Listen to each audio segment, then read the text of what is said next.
Nisha केसवर Hindi with GK में आज हम दक्षिण भारत के प्रमुख राजवंश के बारे में पढ़ेंगे। जैसे दक्षिण भारत के प्रमुख राजवंश का संक्षिप्त विवरण इसमें होगा। चोल राजवंश, पल्लव राजवंश, चालुक्य राजवंश, संगम काल के प्राचीन राज्य के बारे में पढ़ेंगे। विजयनगर की स्थापना किसने की, इसके बारे में पढ़ते हैं। आइए महत्वपूर्ण प्रश्नों को पढ़ा जाए। प्रश्न, दक्षिण भारत के प्रमुख प्राचीन राजवंश कौन कौन से थे, जिसका उत्तर है चोल वंश, चेर और पांड्य। प्रश्न, चोल शक्ति का प्रमुख केंद्र कहाँ था, जिसका आंसर है तंजौर। प्रश्न, चोल साम्राज्य का प्रमुख शासक कौन थे, इसका उत्तर है राजराज प्रथम और राजेंद्र प्रथम। प्रश्न, राजराज प्रथम की प्रमुख उपलब्धि क्या थी, जिसका उत्तर है चोल शक्ति का व्यापक विस्तार राजराज प्रथम की प्रमुख उपलब्धि थी। प्रश्न, राजराज प्रथम द्वारा निर्मित प्रसिद्ध मंदिर कौन कौन सा है, जिसका, ये इंपॉर्टेंट क्वेश्चन है, ये बृहदेश्वर मंदिर है। बृहदेश्वर मंदिर का निर्माण राजराज प्रथम द्वारा करवाया गया था, ये इंपॉर्टेंट है।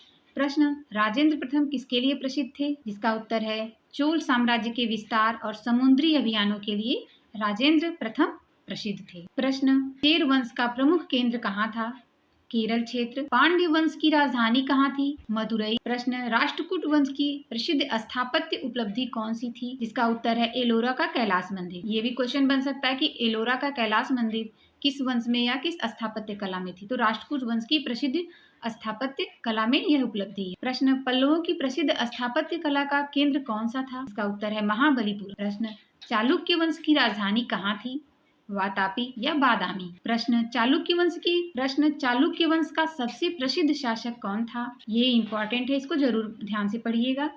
पुलकेशिन द्वितीय चालुक्य वंश के प्रसिद्ध शासक थे। प्रश्न, पुलकेशिन द्वितीय की प्रशस्ति की रचयिता कौन थे, रवि कीर्ति। अब हम दिल्ली सल्तनत के बारे में पढ़ेंगे। आइए जानते हैं दिल्ली सल्तनत के बारे में महत्वपूर्ण तथ्य। दिल्ली सल्तनत 1206 ईस्वी से 1526 ईस्वी के मध्य भारत का एक शक्तिशाली इस्लामी साम्राज्य था। इस पर 320 वर्षों तक 5 प्रमुख राजवंश जैसे गुलाम वंश, खिलजी वंश, तुगलक, सैयद वंश, लोधी वंश ने शासन किया। इसी समय में पानीपत का युद्ध हुआ। आइए उसके बारे में महत्वपूर्ण तथ्यों के बारे में पढ़ते हैं कि दिल्ली सल्तनत का विस्तार कैसे। दिल्ली सल्तनत की स्थापना कब हुई, जिसका उत्तर है 1206 ईस्वी में दिल्ली सल्तनत की स्थापना हुई। प्रश्न, दिल्ली सल्तनत का पहला वंश कौन सा था, जिसका उत्तर है प्रारंभिक तुर्क या गुलाम वंश।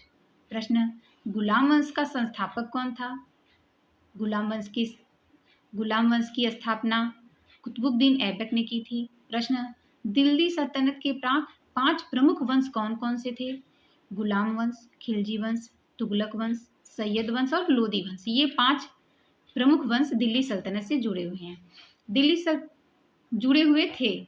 प्रश्न, दिल्ली सल्तनत की पहली प्रमुख महिला शासिका कौन थी, रजिया। ये सबसे इम्पॉर्टेंट क्वेश्चन है, दिल्ली सल्तनत से जुड़ा हुआ, यह कई बार एग्जाम में आएगा, इसको जरूर पढ़िएगा। दिल्ली सल्तनत की पहली प्रमुख महिला शासिका थी रजिया। दिल्ली सल्तनत का अंतिम सुल्तान कौन था, इब्राहिम लोदी। महिला प्रमुख रजिया और दिल्ली सल्तनत का अंतिम सुल्तान इब्राहिम लोदी थे। प्रश्न, दिल्ली सल्तनत की प्रशासनिक इकाई क्या थी, जिसका उत्तर होगा एकता प्रणाली। प्रश्न, खिलजी वंश का सबसे प्रसिद्ध शासक कौन था, खिलजी वंश में सबसे प्रतापी शासक अलाउद्दीन खिलजी था। प्रश्न, मोहम्मद बिन तुगलक की प्रमुख नीति क्या थी, इंपॉर्टेंट प्रश्न है। राजधानी हस्तांतरण का प्रयास मोहम्मद बिन तुगलक की प्रमुख नीति थी।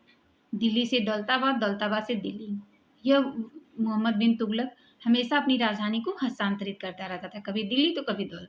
फिरोज शाह तुगलक किस लिए प्रसिद्ध थे, इसका आंसर है नहरों एवं जन कल्याण कार्यों के लिए। प्रश्न, सैयद वंश के संस्थापक कौन थे, खिज्र खां। लोधी वंश का अंतिम सुल्तान कौन था, ये वंश के पहले शासक और अंतिम जो स्थापना किए रहते हैं वो इम्पोर्टेंट होते हैं, और जो अंतिम शासक होते हैं वो इम्पोर्टेंट होते हैं। लोधी वंश का अंतिम सुल्तान कौन था, इब्राहिम लोधी। प्रश्न, दिल्ली सल्तनत की स्थापना कब हुई थी। ऐसे ही महत्वपूर्ण प्रश्नों की श्रृंखला के लिए चैनल को सब्सक्राइब करें, लाइक करें, शेयर करें, नोटिफिकेशन के लिए बेल आइकन को ऑन रखें। धन्यवाद।